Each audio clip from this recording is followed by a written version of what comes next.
அனைவருக்கும் வணக்கம். இன்றைக்கி ஒரு சின்ன கான்செப்ட் பார்க்கலாம். சின்ன கான்செப்ட் என்னென்னா இந்த மாஸ்டர் அப்படிம்பாங்க. மாஸ்டர் யாராச்சும் கூட சொல்லிக்கிறாங்களா? மாஸ்டருங்கிற ஒரு பேரே பெரிய விஷயம்தான். மதிக்கத்தக்க மாஸ்டர் யார்? பள்ளிவாதியாரை மாஸ்டர்பாங்க. அப்புறம் பிடி மாஸ்டர்பாங்க. டான்ஸ் மாஸ்டர்பாங்க. இந்த 3 கேட்டகரி. அப்புறம் பார்த்திங்கன்னா நிறையா மாஸ்டர் இருக்கிறாங்கன்னா, இதில் பனியன் கம்பெனியில் மாஸ்டர்னு சொல்லுவாங்க. கட்டிங் மாஸ்டர், அயனிங் மாஸ்டர் அப்படி சொல்லுவாங்க. ஹோட்டலில் மாஸ்டர் சொல்லுவாங்க. தோசை மாஸ்டர் எல்லாருமே. இப்போ ஆக்சுவலாக பார்த்திங்கன்னா இந்த மாஸ்டர்னு எல்லாருமே பேர் வாங்க முடியுமானா, அவங்க நடந்துக்கிற விதமும் அவங்க பேசுகிற விதமும் ஆளை பார்க்குறக்கு ஒரு உரிய ஸ்டைல் இருந்தால் மாஸ்டர்பாங்க. இப்போ எல்லாத்தையுமே ஹோட்டல் மாஸ்டர்னு சொல்ல முடியாது. அவங்க போடுறத பார்த்து தோசை போடுறது, ஒரு சரியான குழம்பு வைக்கிறத பார்த்தா மாஸ்டர் நல்லா இருக்குன்னு சொல்லுவாங்க. கரெக்டுங்களா?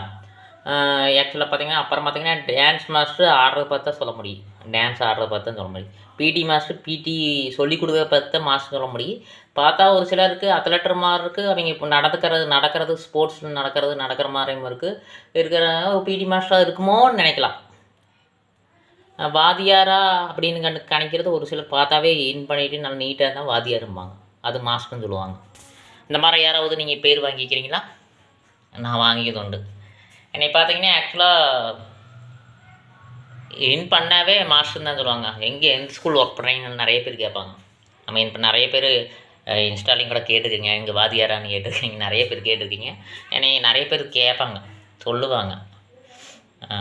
அப்புறம் மோட்டிவேஷன் ஸ்பீச் கொடுக்குறனால நிறைய பேர், அது நம்ம மார்க்கெட்டிங்கில் இருக்கிறது தெரியும்.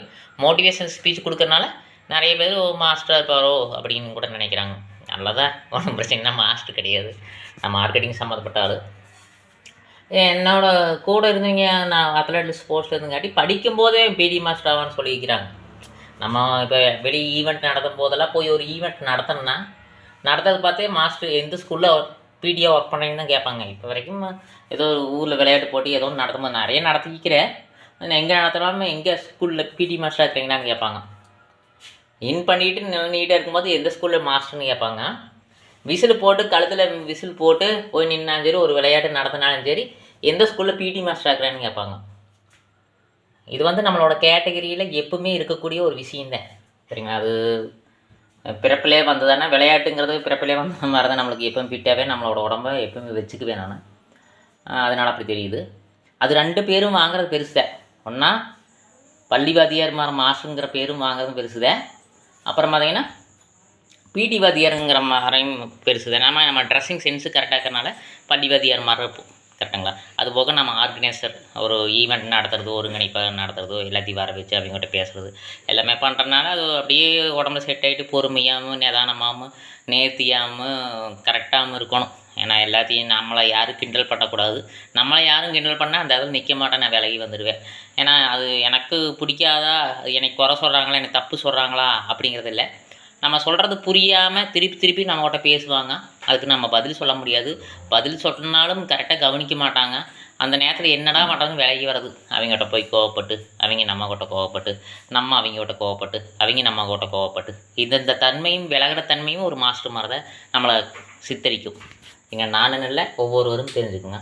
ஒரு புரியாதவ, ஒரு அறியாதவ, ஒன்றும் தெரியாதவ அவங்ககிட்ட வாய் எடுத்துகிட்டே தானே அந்த இடத்துல ஒரு பள்ளிவாதியார் மாதிரி சரி தெரிஞ்சது அவ்வளோதான்னு சொல்லிட்டு சரின்ட்டு விளைவிக்குங்க. அவ்வளோதான்.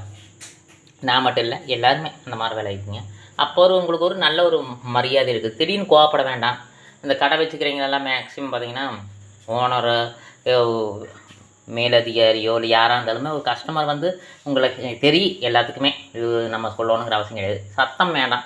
சத்தம் போட்டால் நம்ம கோவத்தில் கத்துறா, அவங்க நம்மளை மிரட்டுற கத்துறாங்களா, நம்ம திருப்பி கத்துனோம்னா பக்கத்தில் இருக்கிறவங்க என்னடா இந்த கடையில் இப்படி கத்துறாங்க, நம்ம வேலைக்கு ஆகாது, நம்மளையும் இப்படி தானே மிரட்டுவாங்க சொல்லிட்டு வேலைக்கு போயிடுவாங்க. அந்த பொறுமை நம்மளுக்கு முக்கியம். உங்களையும் வாதியாராக மாஸ்டராக எங்கே இருந்தாலும் நிறுத்து. படித்தவங்க நடக்குது, பொறுமையாக பேசுகிற, அருமையாக பேசுகிற, அன்பாக பேசுகிற, பாசமாக பேசுகிற, நிதானமாக பேசுகிற, திறமையாக பேசுகிறான்னு சொல்லிட்டு ஒரு மரியாதை வரும். எவன் சத்தம் போடுறான்னு அவனே பேசுவாங்க, நம்மளை பேச மாட்டாங்க. புரிஞ்சவன் பேசுகிறான், புரிஞ்சிக்காதவன் பேசுகிறான், இல்லைங்களா? மாஸ்டர். அப்புறம் பார்த்திங்கன்னா இப்போ நான் ஓரளவுக்கு டான்ஸு ஓரளவுக்கு ஆடுறேன்னு நினைக்கிறேன். எங்கள் ஊரில் ஒரு 2 3 மாஸ்டரும்பாங்க. என்ன மாஸ்டர் அப்படின்னு நிறைய பேர் கேட்டாங்கன்னா, எதுக்கு மாஸ்டர்னு சொல்கிறது இல்லை. பிடி பார்த்துட்டேன். பிடியில் சூப்பர், வேறு லெவலில் இருக்கிறாரு. அப்புறம் பார்த்தீங்கன்னா டான்ஸும் வேறு லெவலில் இருக்கிறாரு. மாஸ்டர் 2க்கு அடுத்து முக்குதவருக்கு, அதனால தான் மாஸ்டர் சொல்கிறேன்னு ஒருத்தர் சொல்லிட்டு வர்றாரு. அது என்னை ஒரு குடிநீர் குடிக்கிற பக்கம் ஒருத்தங்க கேட்டாங்க. அதை சொன்னேன் நான். இல்லை, நான் வந்து ஆக்சுவலாக பிடி தான், விளையாட்டு தான் நடத்துவேன். இப்போ லைட்டாக டான்ஸ் ஆகிறதுனால அவங்க சொல்கிறாங்க மாஸ்டர்னு. 2மே டாப் லெவலுக்கு மாஸ்டர் அப்படின்னு போவாங்க. 2மே டாப் லெவல். நம்மளை வந்துட்டு இப்போ நான் சின்ன சின்ன எனக்கு தெரிஞ்சதை பசங்களுக்கு சொல்லிக் கொடுக்குறனால நான் கோச்சுன்னு சொல்ல, எல்லோரும் கோச்சுன்னு தான் சொல்லுவாங்க. நான் என்னோடய பேர் சொன்னால் இங்கே தெரியாது, கோச்சுன்னு சொன்னால் தான் தெரியும் எங்கள் ஏரியாவிலேயே.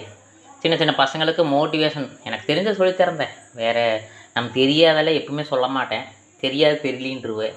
எங்கள் ஊர் பாஷை கொங்கு மண்டலம். அந்த கொங்கு மண்டலத்தில் எனக்கு தெரிஞ்ச அர்த்தங்களை சொல்லுவேன். தெரியாதது நிறைய இருக்குது. ஏன்னா நான் கிட்டத்தட்ட இருந்ததெல்லாம் சென்னையில் இருந்தேன், இங்கே கிடையாது. 16 வயசுக்கு சென்னைக்கு போயிட்டு வரும்போது 36 தான் வந்தேன். 16 வயசுக்கு போய்ட்டு 36, 20 வருஷமாக அங்கே இருந்ததுனால நம்மளுக்கு எல்லாமே கிளியராக தெரியாது. கிளியராக தெரியாதுங்கிற ஒரு சில வார்த்தைகள், ஒரு சில வாக்கியங்களுக்கெல்லாம் அர்த்தம் கிளியராக தெரியாது. கொஞ்சமாக தெரியும், ரொம்ப கிளியராக தெரியாது.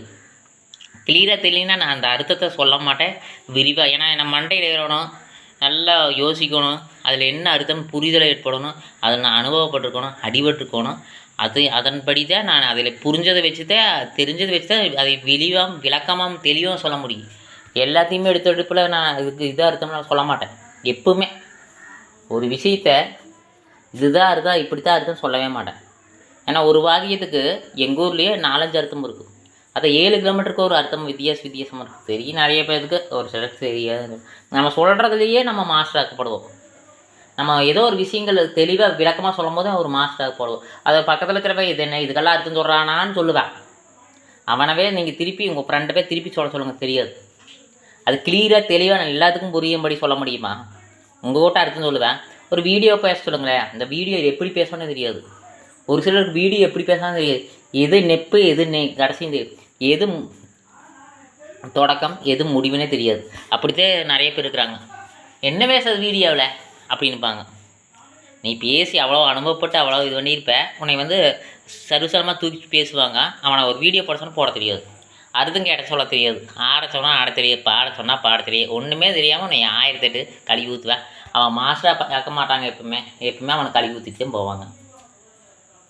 பிடி லெவலில் இருக்கலாம், நல்லா படிச்சிருக்கலாம், என்ன வேணால் பண்ணிக்கலாம். ஆனால் ஒரு விஷயத்தை சுத்தமாக தெரியாத விஷயத்தை நல்லா இல்லைம்பான்.